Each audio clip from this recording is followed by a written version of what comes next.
aku menemukan ternyata banyak orang yang bereputasi adalah orang yang paling bodoh. Dan orang yang kurang dihargai ternyata lebih bijaksana dan lebih baik. Orang bereputasi itu ya yang nuduh-nuduh Sokrates, para bangsawan, para teknokrat. Tadi kan ada Anytus, Miletus, Likos. Ini kan orang-orang yang bereputasi semua, status sosialnya tinggi semua. Orang-orang seperti ini biasanya malah, kata Sokrates, bodoh. Kenapa bodoh? Dia merasa pinter, merasa tahu, merasa bisa. Akhirnya jadi bodoh. Bodoh itu cirinya apa? Tidak bisa diberitahu yang benar. Dijelaskan yang baik ini, yang benar ini mentang. Kenapa? Karena dia sudah merasa benar, merasa baik, selesai. Mending orang biasa-biasa yang sadar, saya ini awam kok Pak, saya ini orang bodoh, nggak ngerti apa-apa. Orang seperti ini malah mudah diisi kebenaran, mudah diberitahu. Wong saya nggak tahu, diberitahu ya alhamdulillah, terima kasih. Tapi orang-orang kelas tinggi ini sulit biasanya diberitahu, karena mereka merasa sudah pintar. Maka kata Sokrates, ternyata orang-orang yang reputasinya tinggi itu sering saya temui malah bodohnya luar biasa. Sementara orang-orang biasa, orang-orang rendah jauh lebih bijaksana dan lebih baik dibandingkan mereka. Ini sindirannya pada orang-orang yang menyerang dan menuduh dia. Maka pledoinya Sokrates, pembelaannya seperti apapun, Sokrates tahu pasti ditolak.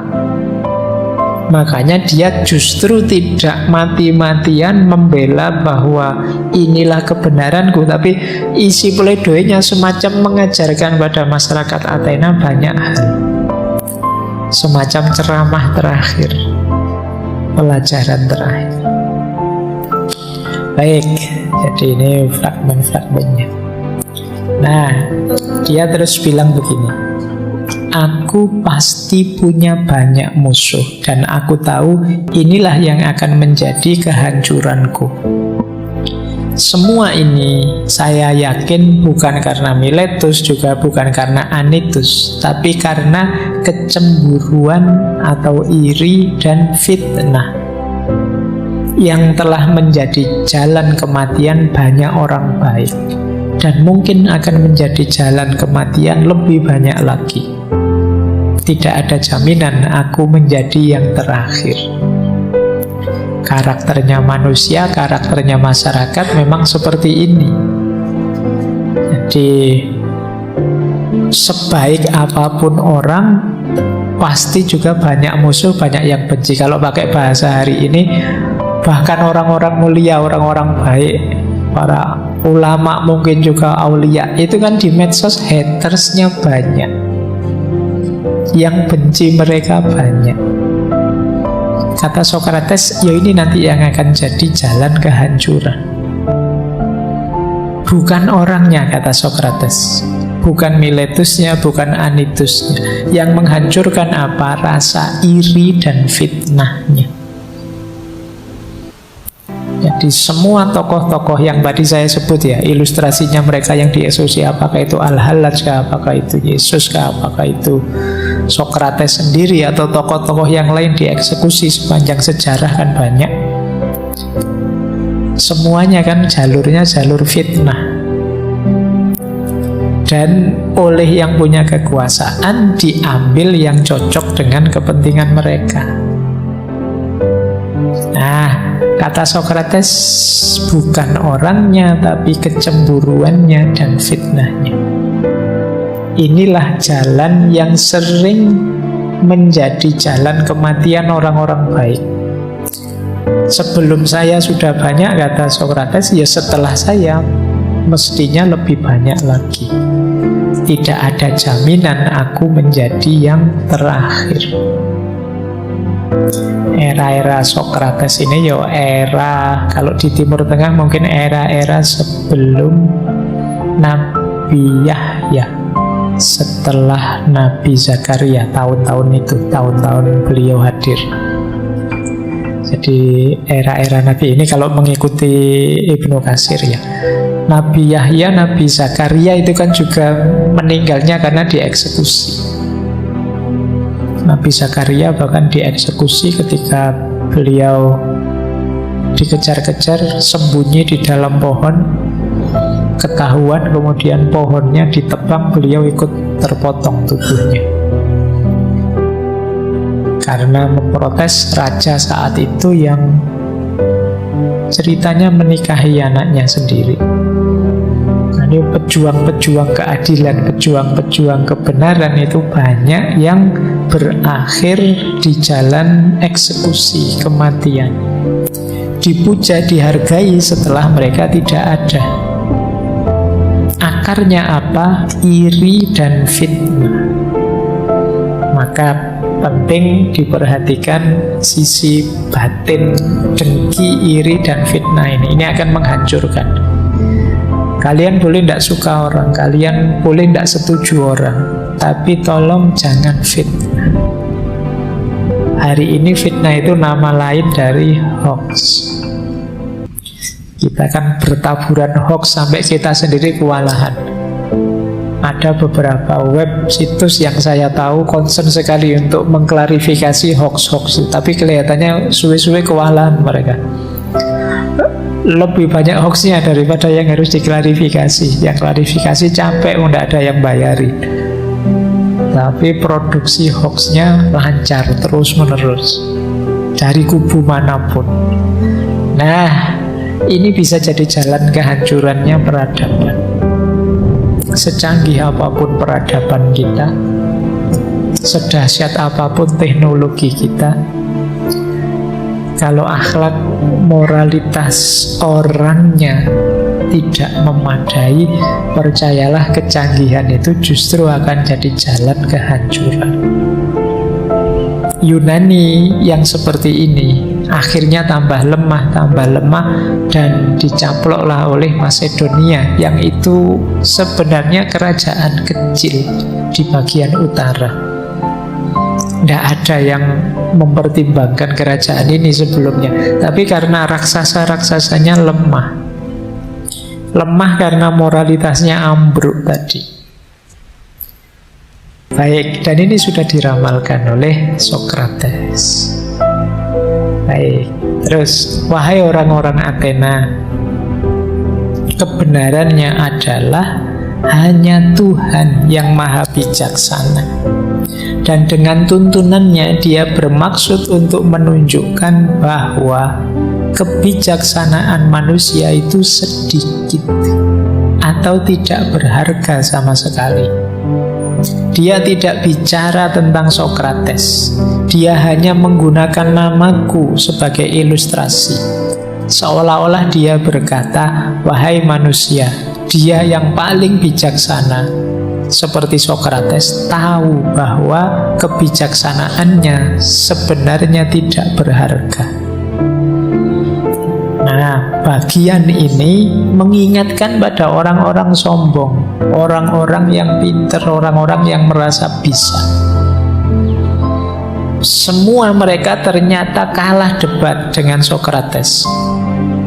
Sokrates dipandang sebagai orang paling bijaksana, tapi paradok itu harusnya yang paling pintar, paling bijaksana itu paling ngerti apa-apa. Tapi justru cirinya Sokrates adalah dia merasa tidak tahu apa-apa. Kata Sokrates, ini bagian dari peringatan Tuhan pada kalian. Tuhan ingin menunjukkan betapa dia ini maha tahu, maha bijaksana. Kita itu manusia lemah. Kita ini tidak berharga sama sekali di hadapan dia. Makanya dihadirkan aku yang tidak ngerti apa-apa, malah disebut paling bijaksana. Ini semacam menertawakan kalian semua yang pamer keunggulan, pamer wawasan, pamer ilmu. Sementara aku yang bodoh, tidak ngerti apa-apa, menang terus debat lawan kalian dan disebut paling bijaksana. Ini sindiran Tuhan yang luar biasa pada kita. Karena yang paling bijaksana ternyata yang paling bodoh di antara kalian, yaitu aku. Dan ini cara Tuhan memperingatkan kalian. Nah, mudahnya begitu. Jadi ini kalau didalami ternyata kalimat-kalimatnya Sokrates sangat religius. Kemarin kan kita ngertinya beliau ini sangat rasional. Ya rasional sekaligus religius. Beliau ini memang mengedepankan kejernihan pikiran dan kejernihan nurani, pengetahuan intuitif tadi. Ini sindirannya yang luar biasa pada orang-orang Athena. Terus, wahai orang Athena, inilah kebenaran itu, seluruh kebenaran. Aku tidak menutupi apapun, aku tidak menyembunyikan apapun. Aku tahu bahwa keterus-terangan ucapanku membuat mereka membenciku. Dan bukankah kebencian itu membuktikan bahwa aku mengatakan kebenaran? Ini sebenarnya ingin mengingatkan lagi, justru kebencian-kebencian yang datang padaku menunjukkan bahwa yang aku bawa ini benar.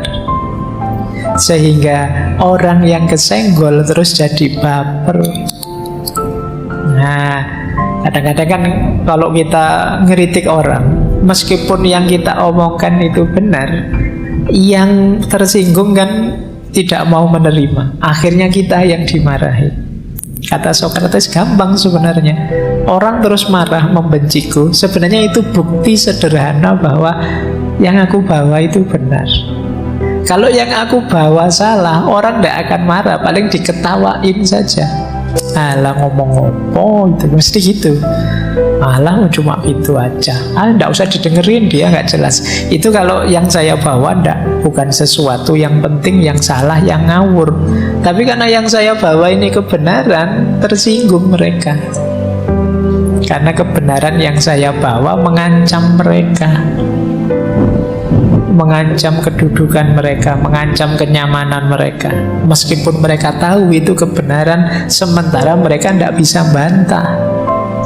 Mau bantah gimana? Ketemunya Sokrates. Jadi kalau dikejar-kejar tidak bisa mereka jawab, sampai menyimpulkan sendiri yang benar ini. Akhirnya terbukti mereka salah. Karena terbukti salah, ya terus jadi benci sama orang yang bongkar kesalahan itu. Saya tahu saya banyak musuh, dan saya tahu mereka membenciku. Tapi kebencian itu justru menunjukkan bahwa yang saya bawa adalah kebenaran. Itu yang disampaikan oleh Sokrates. Terus dia bilang begini, wahai orang Athena, aku yakin. Kalau ini tentang politik ya, jika aku terlibat dalam politik, aku sudah pasti hancur. Aku sudah lama hancur pasti, dan tidak berbuat baik untukmu maupun untuk diriku sendiri. Pejuang keadilan sejati, jika dia berniat untuk bertahan, bahkan untuk waktu yang singkat, harus membatasi dirinya pada kehidupan pribadi dan meninggalkan dunia politik. Ini menarik. Kalian boleh mendiskusikan ini. Kalau ini versinya Sokrates, karena memang belakangan setelah dia mengabdikan dirinya untuk dunia filsafat, beliau meninggalkan sama sekali dunia politik. Setelah sebelumnya agak aktif, termasuk sampai jadi perwira. Kata dia, sulit untuk menggabungkan aktivitas intelektual filosofis dengan dunia politik, versi dia loh ya. Mungkin karena begitu masuk dunia politik, mau tidak mau harus partisan, harus memihak, harus membela. Ketika sudah memihak dan membela, sulit untuk adil. Jadi memang harus ada orang-orang unggulan utama yang membatasi dirinya dari dunia politik biar perspektifnya tetap jernih. Karena kalau semuanya masuk, jangan-jangan ya terus dunia kehilangan potensi besar kejernihan. Ini versinya Socrates. Makanya dia mengingatkan ini. Jadi ini sebenarnya ingin menunjukkan bahwa ini saya tidak main politik, saya murni berhubungan dengan kebenaran. Tidak ada hubungannya membela siapa, memihak siapa. Dia dituduh berhubungan dengan rezim lama, tiran lama, tidak. Bahkan tiran lama pun banyak yang memusuhi dia. Sejak itu saya tidak berpolitik, sudah kata Socrates. Nah, ini boleh kalian bahas. Apa iya sih ketika masuk dunia politik kemudian orang kehilangan kejernihannya? Bisa enggak sih ya berpolitik ya tetap jernih? Ya yang politikus mesti jawabnya bisa. Jadi saya masih jernih kok, mungkin begitu. Tapi ya monggo lah masing-masing introspeksi muhasabah. Atau memang ada orang yang tipikalnya memang masuk politik nyaman dia dan bakatnya di situ, ada yang tidak. Yang merasa tidak jangan nekat, yang merasa berbakat masuklah tapi tetap dengan akhlak dan adabnya. Baik, kita lanjutkan. Nah, kalau ini tentang hukuman matinya, kata Socrates, orang yang baik dalam segala hal harusnya tidak memperhitungkan kemungkinan hidup atau mati. Dia hanya harus mempertimbangkan apakah dalam melakukan sesuatu dia benar atau salah, dan bertindak sebagai orang baik atau jahat. Jadi pejuang keadilan tadi, orang baik tadi, kalau mau melakukan kebaikan, perhitungannya bukan aku untung atau rugi, atau aku hidup atau mati, tapi perhitungannya ini benar atau salah, ini baik atau buruk. Jadi saya dihukum mati ya monggo saja, meskipun saya anggap itu salah. Wong saya tidak punya kekuasaan untuk itu. Tapi hukuman mati bukan pertimbanganku untuk melakukan sesuatu. Kalau itu kebenaran atau kebaikan, ya saya jalankan. Bahwa nanti efeknya mungkin sampai dihukum mati, ya monggo saja. Itu maksudnya itu. Jadi ini ketika ada yang tanya ke Socrates, apa kamu tidak membayangkan melakukan itu bisa dihukum loh, bahkan sampai mati. Loh, kalau menurutku itu kebenaran, kebaikan, ya itu yang aku ambil. Karena orang baik itu tidak memperhitungkan hidup mati atau untung rugi ketika memutuskan sesuatu, tapi benar salah atau baik buruk. Jadi ini di antara jawabannya Socrates terhadap hukuman mati. Jika ada yang bertanya, apakah engkau tidak merasa menyesal Socrates karena telah melakukan serangkaian tindakan yang menempatkanmu dalam bahaya hukuman mati? Aku mungkin akan menjawab dengan jujur, kamu salah temanku. Jika kamu berpikir bahwa seseorang yang berharga harus menghabiskan waktunya untuk menimbang prospek hidup dan mati, dia hanya memiliki satu hal untuk dipertimbangkan sebelum melakukan tindakan apapun, yaitu apakah dia bertindak benar atau salah, seperti orang baik atau orang jahat. Jadi melengkapi yang tadi. Apa engkau menyesal? Yonda. Wong ya memang itu tidak jadi pertimbanganku. Pertimbanganku itu apakah ini baik atau buruk, itu saja. Jadi ketika teman-teman ngaji ke sini, ya memang tahu ngaji ini baik, tidak mikir macam-macam. Tidak mikir nanti di sini tehnya cukup apa tidak mikir nanti ketemu yang dikangeni apa tidak mikir nanti, itu tidak jadi pertimbangan. Kalau jadi pertimbangan berarti bukan orang baik. Orang baik itu ya pertimbangannya baik buruk. Ini baik tidak? Ini buruk tidak? Bukan kalau saya melakukan ini dapat apa, untung apa, efeknya apa, itu tidak jadi pertimbangan.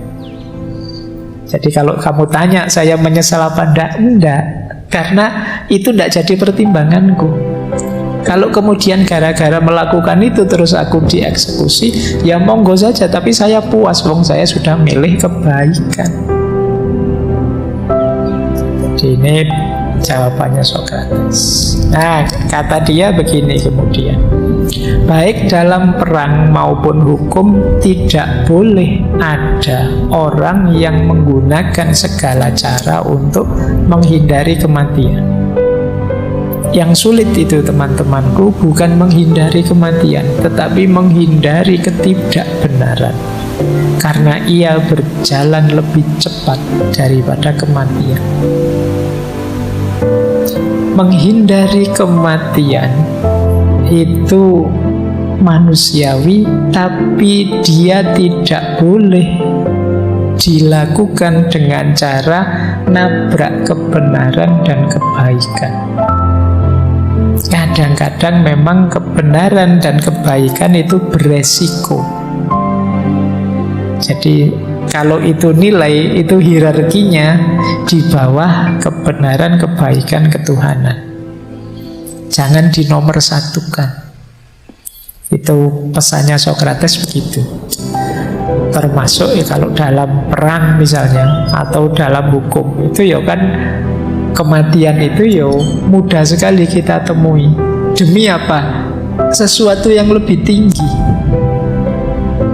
Perang misalnya ya mau tidak mau ketemu kematian demi kematian. Kalau tidak mau ketemu kematian ya jangan perang, atau perangnya ya main game saja. Kalau perang yang beneran ya ketemu kematian, tapi kan ada kebenaran lebih tinggi dari itu yang diperjuangkan. Jangan jadi pengecut, meskipun kita juga tidak secara sengaja mencari kematian, itu namanya bunuh diri. Tidak boleh ya, kematian itu efek saja, resiko ketika tidak bisa dihindari. Kalau memang harus mati ya mau gimana lagi. Tapi kata Sokrates, tidak akan aku menego kebenaran. Nah, terus dia kritik begini, ketakutan akan kematian adalah kebijaksanaan yang pura-pura, bukan kebijaksanaan sejati. Kepura-puraan mengetahui yang tidak diketahui, dan tidak seorang pun tahu apakah kematian yang dianggap oleh manusia dalam ketakutan mereka sebagai kemalangan terbesar, padahal mungkin kebaikan terbesar. Orang yang melakukan segala hal, sampai hal-hal yang buruk, dengan alasan biar tidak mati, takut akan kematian, kata Sokrates, yaitu bijaksana. Saya bijaksana yang pura-pura. Kenapa? Kita tidak tahu loh di balik kematian itu seperti apa. Jangan-jangan dia kebaikan, tidak kemalangan. Kita tidak tahu cerita setelah kematian itu seperti apa. Makanya manusiawi orang menghindari kematian. Tapi dalam hidup kadang-kadang kita bertemu resiko itu. Kata Sokrates, ya tidak usah gentar.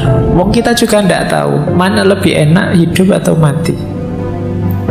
Bahkan ada satu hadis yang saya ingat, Rasulullah itu pernah bersabda, nanti akhir zaman akan datang satu masa bahwa hidup di bawah bumi lebih baik daripada hidup di atas bumi. Maksudnya apa? Ada masa yang begitu kacaunya, begitu rusaknya, lebih selamat orang yang sudah mati duluan.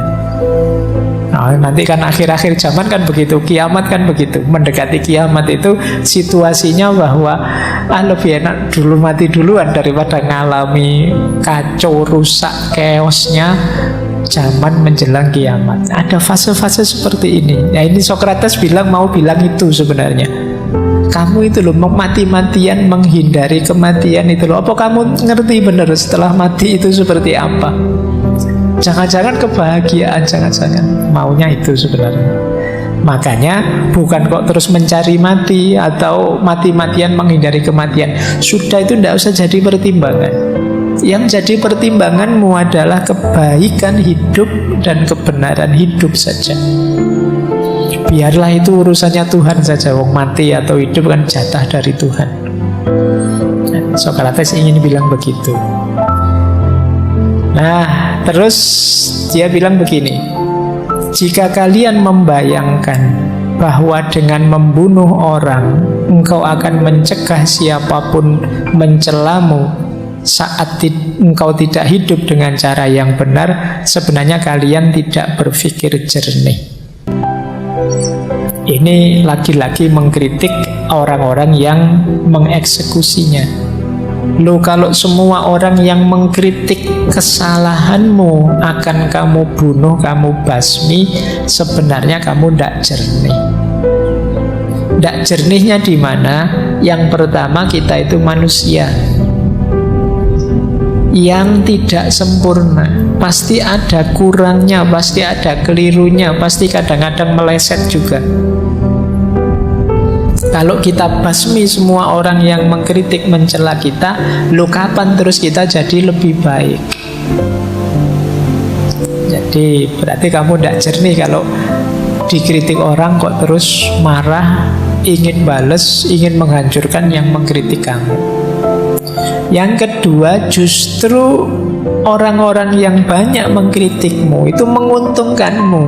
Karena ya mungkin pernah saya bilang ya, kata Imam Ghazali, pembenci kita, musuh kita itu sebenarnya melakukan hal yang luar biasa untuk kita meskipun kita tidak bayar mereka.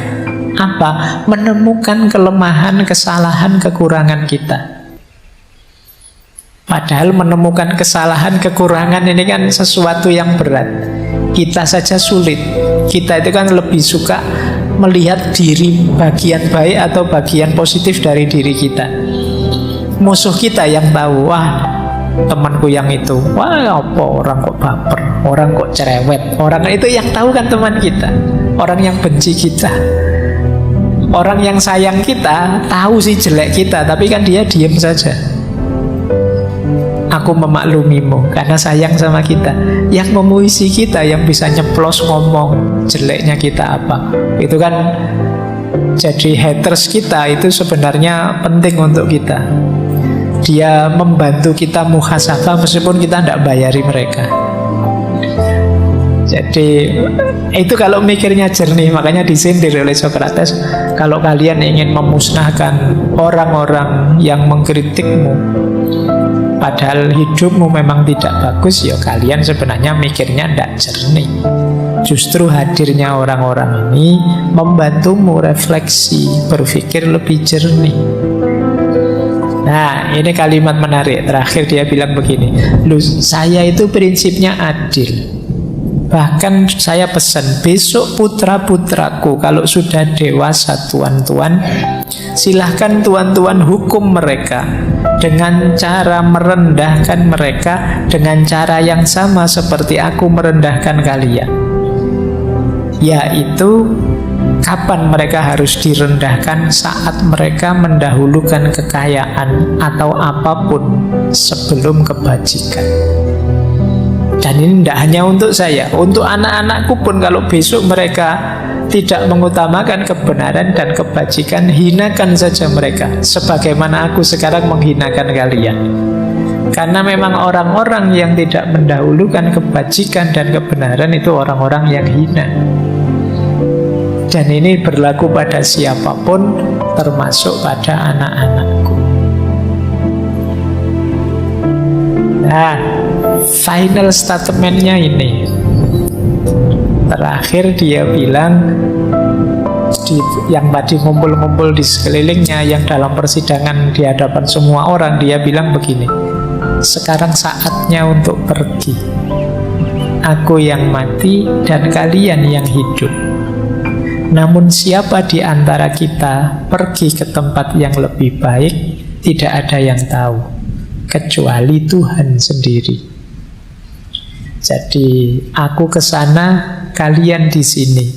Mana yang lebih baik ya kita tidak tahu. Yang tahu hanya Tuhan. Jadi pledoinya diawali dari Tuhan, diakhiri dengan Tuhan.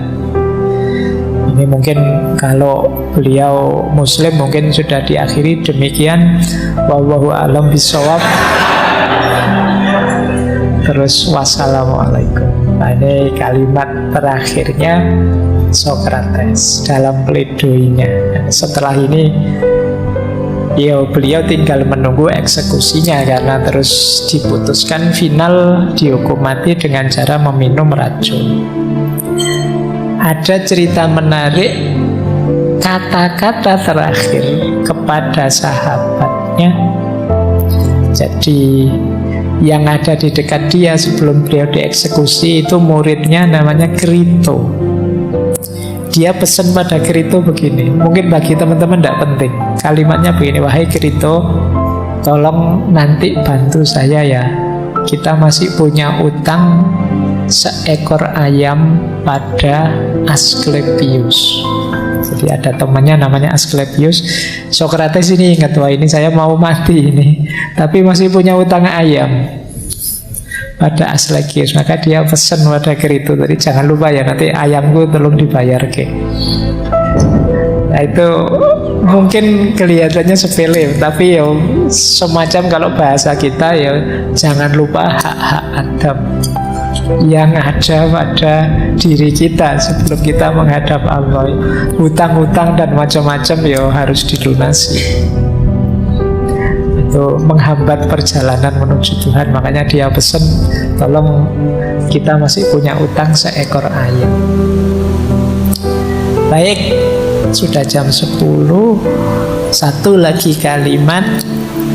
Ini finalnya sebenarnya, don't be angry with me if I tell you the truth. Kata Socrates, jangan marah padaku kalau aku bilang padamu kebenaran.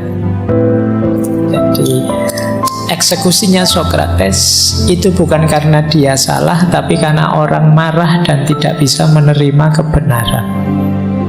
Maka sebenarnya pesan utamanya adalah ayo kita sadar kebenaran itu kadang-kadang pahit, kadang-kadang tidak menyenangkan, tapi kita harus siap menerimanya.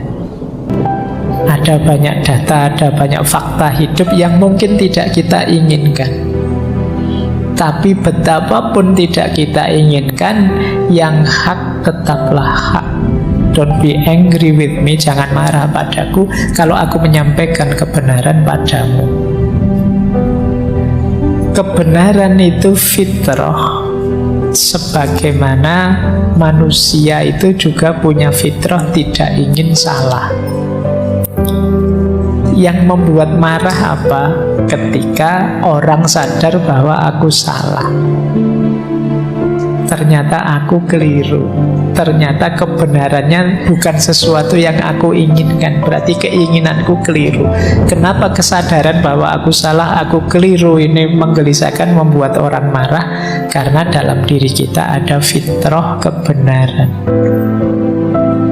Harusnya menanggapinya bukan dengan marah, tapi dengan kita terima kebenaran itu, sehingga jiwa kita bisa lebih tenang sekarang. Akuilah yang benar sebagai benar. Makanya kita diminta berdoa, arinal haqqo haqqo. Kadang-kadang kebenaran yang hak itu dalam diri kita tampil sebagai masalah, tidak sebagai hak, sehingga kita berat sekali menerimanya. Maka yuk siap menerima kebenaran apapun meskipun pahit.